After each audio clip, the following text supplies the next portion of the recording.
안녕하세요. 수업방문자입니다. 오늘은 중학교 2학년 역사, 서민문화의 발달과 세도정치, 그리고 그때 유행했던 예언사상에 대하여 알아보겠는데요. 이번 시간은 조금 영상이 길어질 것 같아요. 마음의 준비 단단히 하시고 보시길 바라겠습니다. 먼저 조선 후기 사회에는 사회의 경제적 변화가 좀 많았었죠. 분홍이 막 들어온다던가 많아진다던가 양반의 수가 막 급격히 늘어나고 막 호적 족보 위조하고 공명첩 사다가 막 양반 되고 난리도 아니었죠. 그것 때문에 여유가 경제적으로 상당히 부유해진 여유가 생긴 중인이나 상민 같은 사람이 늘어났어요. 그렇기 때문에 서민 문화가 점차 발달하였죠.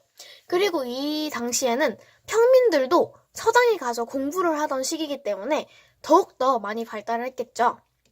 먼저 한글 소설과 사설 시조인데요. 한글 소설은 보통 되게 영웅 같은 사람들 또는 왕 이런 사람들이 주인공이 되어야 하는 게 아니고 평범한 인물, 그러니까 평민이라던가 이런 사람들이 주인공으로 나와요. 그래서 사회의 부정이나 비리 이런 것을 잘 꿰뚫어보고 비판할 수가 있는 거고요. 그리고 서민의 마음을 있는 그대로 표현할 수 있게 됩니다. 서울차별에 대해서 비판하는 홍길동전, 춘향전, 흥부전, 심청전 등이 있습니다. 그리고 사설시조는 원래 형식은 3장 6구예요. 그리고 맨 마지막 줄에 맨 첫 번째 단어는 무조건 세 글자, 이걸 원칙으로 하고 있었는데 그 형식을 파괴해버려요. 그래서 그냥 자유롭게 쓸 수 있게 했고요. 이걸로 인해서 서민의 삶을 좀 더 자세히 나타낼 수 있었습니다.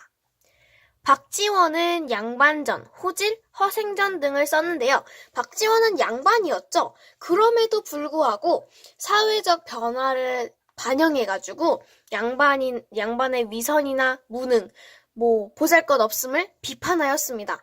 양반한테 욕 엄청 많이 들어먹었대요. 그래서 그리고 중이는 시사라는 것을 집단이에요. 한 집단인데 지금 같으면은 시를 좋아하는 사람들의 모임 이런 거죠. 그래서 시집을 간행하고 문학적인 활동을 많이 했다고 해요. 그림 같은 부분에서는 정선이라는 사람이 있었는데요. 이 정선은 진경산수화, 이런 게 진짜 경치지. 근데 어떤 경치? 산과 물의 어떤 진짜 진정한 경치를 그려낸 그림, 그게 진경산수화입니다. 금강전도, 인왕제색도 등이 있었다고 해요. 그리고 이 정선의 진경산수화 말고도 풍속화 같은 게 있었는데요. 이 풍속화에는 많이 들어보신 이름입니다. 김홍도, 신윤복, 이 대표적 두 명인데요. 김홍도는 소박하고 되게 간결했대요. 필치가. 그렇기 때문에 필체 아니고 여기서 필치라고 나오더라고요. 그렇기 때문에 서민의 삶을 정감나게 표현할 수가 있었고요. 신윤복 같은 경우에는 약간 양반의 세련됨 이런 거를 더욱더 강조했대요. 그래서 세련된 필치였고요. 양반의 풍류, 노는 모습이라던가 부녀자들 간의 일상생활 이런 것을 표현했다고 해요. 그리고 민화 같은 경우에는 나무, 동물, 꽃 이런 것을 그렸는데 이거는 솔직히 작가가 없어요. 작가의 이름을 알려주지 않았어요. 그냥 이거는 작가가 밝혀지지 않은 그림이고요. 이런 것을 주로 장식품 같은 데 사용했다고 했고 서민들의 어떤 삶의 질을 높여줬다고 해야 될까요? 그리고 이 김정희라는 사람은 저번에 김정호의 대동여지도 그거랑 헷갈리시면 안 돼요. 김정호는 대동여지도, 호는 대동여지도, 희는 추사체. 근데 이 추사체가 뭐냐면은 여러 대가, 그러니까 글 쓰는 사람들의 글씨체를 다 하나하나씩 연구해가지고 자기만의 어떤 글씨체를 만드는 어떤 그런 것에 기반이 됐던 추사체인데요. 이거는 김정희가 만들었습니다. 절대 헷갈리시면 안 돼요. 그리고 도자기 같은 부분에서는 조선시대에는 뭐가 유행했었죠? 백자가 유행했어요. 근데 지금 조선 후기 때로 넘어와 보니까 백자에 흰 바탕에 푸른색으로 그림을 그리는 것도 굉장히 좋은 생각일 것 같아 해가지고 청아백자가 유행하기 시작합니다. 자, 이제 벌써 문화가 끝났어요. 조금 제가 시간이 오래 걸릴까봐 중간중간에 불필요한 부분을 잘라가면서 하고 있습니다. 자, 이제 세도정치로 넘어갈게요. 정조가 죽게 됩니다. 안타깝게도 이게 원인은 자세히는 모르겠지만 많은 사람들이 뭐 독사를 당했다 이렇게 말하기도 하더군요. 어쨌든 정조가 죽고 어린 나이에 저희 같으면 한 유치원생에서 초등학생 때 그때 순조가 왕이 됩니다. 이 순조라는 사람이 왕이 되는데요. 어린 나이니까 정치를 못해요. 그래서 정치 세력 간에 붕당이란 게 있었잖아요. 서인, 남인 뭐 이렇게 있었는데 그 정치 세력 간의 균형이 안 맞기 시작하는 거예요. 어긋나기 시작해요. 가뜩이나 여기서는 노론이 지금 엄청 권력이 세가지고 정조가 그걸 힘으로 꾹꾹 누르고 있었는데 이 어린 나이인 순조는 아무것도 몰라요. 그냥 그 당시에는 놀고 자고 먹고 이게 일상이었던 어린 아이였습니다. 그렇기 때문에 더욱더 정치를 하기가 어려웠겠죠. 그 사이에 외척 세력 또는 혼인 관계에 놓여 있는 그런 사람들이 정치에 간섭을 하기 시작합니다. 뭐 너 이거 해, 저거 해, 내 말이 다 맞으니까 넌 이거 하면 돼. 막 이런 식으로 정치에 간섭을 하기 시작하는데 그게 누구냐 하면은 안동김 씨, 풍양조 씨 같은 그런 가문이 많이 그랬다고 해요. 이 사람들은 정치에 개입을 하면서 점차 권력을 얻기 시작했고요. 비변사나 주요 관직을 차지하게 됩니다. 그래서 나중에 그 관직을 돈을 받고 팔기도 하죠. 그리고 군영의 지휘권, 군사들의 뭐 이거 해 저거 해 군사들한테 막 이거 해 저거 해 이런 거를 가지게 돼요. 그 하에 권리를. 이 안타깝게도 이 세도 정치는 오랜 시간 동안 좀 지속이 되었어요. 무려 3대 60년간 계속 지속이 되었다고 해요. 조금 뭐 안타깝죠? 고구마 막 100개 먹은 것처럼. 제가 답답하고 안타깝죠. 그래서 이 정치에 대한 간섭 때문에 정치의 기강이 문란해지기 시작해요. 노론이 막 치고 올라오는데 뭐 노론이 막 뭐 부정부패하고 막 노론만 그랬겠어요? 소론, 남인 다 그랬어요. 그리고 부정부패가 굉장히 심해집니다. 돈을 주고 관직을 할 수가 있어요. 아무리 일에 무능한 사람이어도. 매관매직이라는 게 여기서 나타나는데요. 매관매직은 말 그대로 관직을 매매한다, 판다. 그러니까 돈만 주면은 내가 관직을 얻게 되는 거예요. 또한 이 과거제가 점차 문란해지기 시작합니다. 돈을 뇌물 같은 걸 쿡쿡 찔러주잖아요. 그러면은 거기에 있던 심판이 답을 위조합니다. 위조를 하거나 아니면은 막 담아진 종이를 이름을 바꾼다거나 막 그렇게 해가지고 엄청 유능하고 재주 있는 사람인데 돈이 없다? 그러면은 이때는 완전히 그냥 끝이었어요. 그리고 이 매관매직으로 인해서 이 사람들은 한마디로 그냥 돈이 많은 사람들 또는 뭐 돈을 많이 준 사람들 이런 사람들은 어떻게 해요? 자신이 투자한 돈의 몇 배로, 몇백 배로 돈을 받기를 원하는 거죠. 욕심이 많은 사람들입니다. 근데 이거를 어디다가 얻냐 이 말입니다. 돈을 어디에서 빼올까 이 사람들은 도대체. 봤더니 죄 없는 백성들한테 너 세금 내, 이거 내, 나한테 이거 줘 이러면서 백성을 수탈하기 시작합니다. 그 사람들을 뭐 쉽게 탐관오리라고 부릅시다. 이 백성을 수탈하는데 어떤 과정으로 수탈했냐 이게 좀 중요합니다. 여기서 조금 눈을 크게 뜨셔야 됩니다. 바로 이 삼정이라는 곳에서 굉장히 많은 문란, 부정, 부패 또는 뭐 백성을 많이 수탈하였죠. 원래 이 삼정은 돈을 거두는 방식입니다. 전정, 군정, 환곡 또는 환정이라고도 불러요. 근데 곡식에 대한 거니까 환곡이라고 많이들 부르죠. 이 전정은 토지, 말 그대로 땅 전자, 토지에 대한 세금이에요. 자신이 갖고 있는 토지의 양만큼 뭐 돈을 낸다, 뭐 이런 거, 그런 규칙을 정해놓은 거고, 군정은 군포를 내는 거. 그리고 환곡은 곡식이 봄에 나지 않잖아요. 오죽하면은 보릿고개라는 게 생겨요. 그래가지고 곡식을 봄에 빌린 다음에 그러면은 마음껏 먹을 수 있겠죠? 마음껏은 아니더라도 그래도 죽을 위기는 넘겨요. 죽을 위기는 간신히 넘깁니다. 그러다가 가을에 이자를 추가해서 갚는데 이 삼정이 되게 부정부패해지기 전에는 이자가 굉장히 조금이었어요.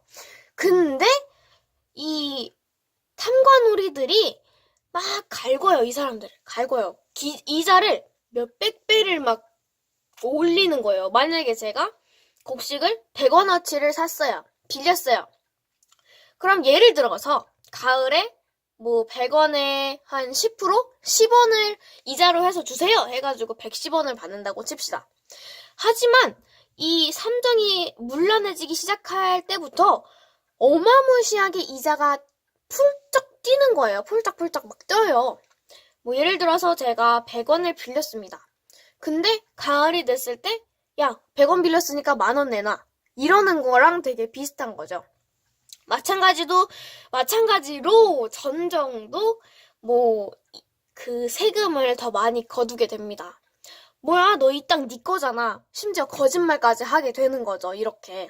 그리고 군정 같은 경우에도 원래는 16세에서 60세 사이의 양인, 남성에게만 거두는 게 군정이었어요. 하지만 이 탐관오리들이 자꾸 거짓말을 술술 하는 거예요. 얘 6세 남자 어린아이라고? 뻥치지 마. 얘 지금 17세거든? 그러니까 너네도 내야 돼.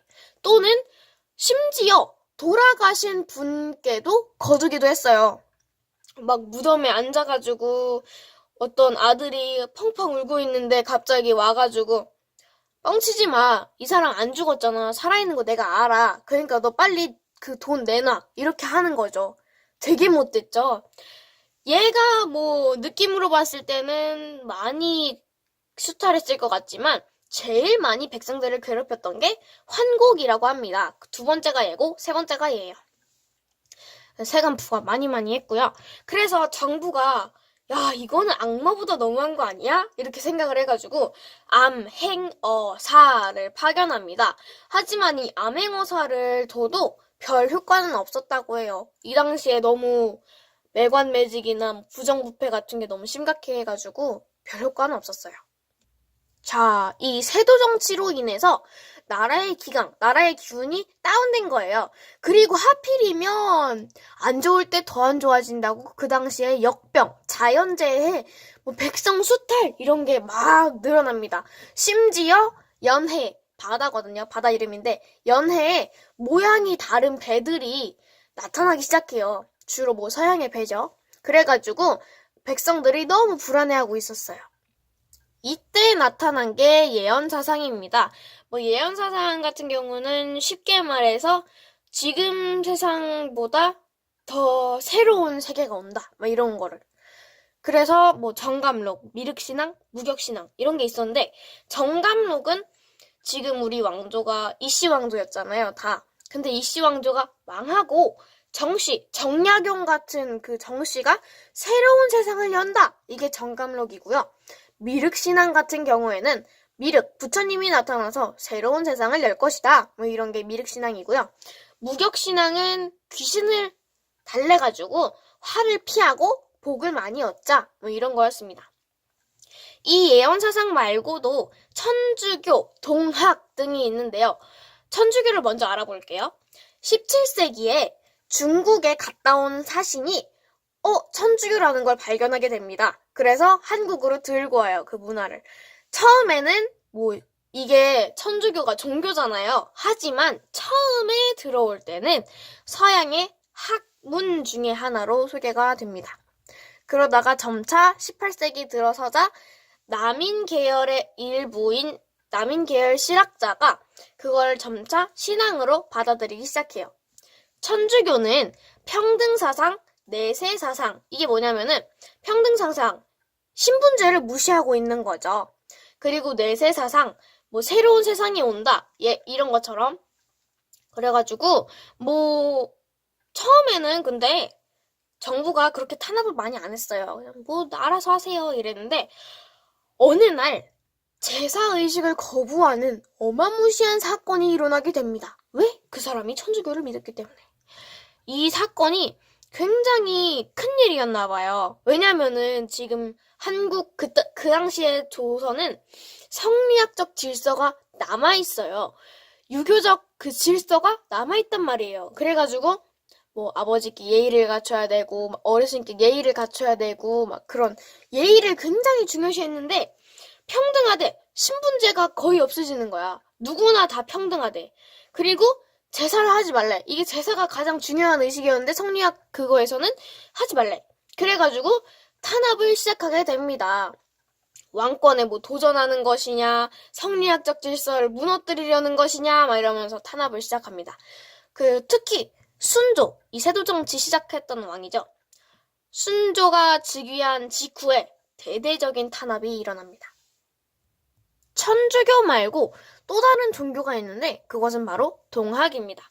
천주교를 다른 말로 서학이라고도 하는데 이 서학은 서양에서 들어온 거잖아요. 근데 최재우는 이 서학을 좀 많이 반대했어요. 그래가지고 그 서양의 문물을 경계하자. 왜냐면은 걔네가 우리를 살살 구슬린 다음에 우리나라를 쳐들어올 수도 있잖아, 우리나라로. 그러니까 위험하니까 나는 딴 걸 만들래 해서 경주의 몰락 양반인 최재우가 만든 종교가 동학입니다. 이 동학은 특징이 4개가 있는데요. 첫 번째는 인내천입니다. 인내천이 무엇이냐? 하늘이 곧 사람이다. 뭐 이런 의미인데요. 하늘이 곧 사람이다. 이게 뭘까요? 바로 평등 사상입니다.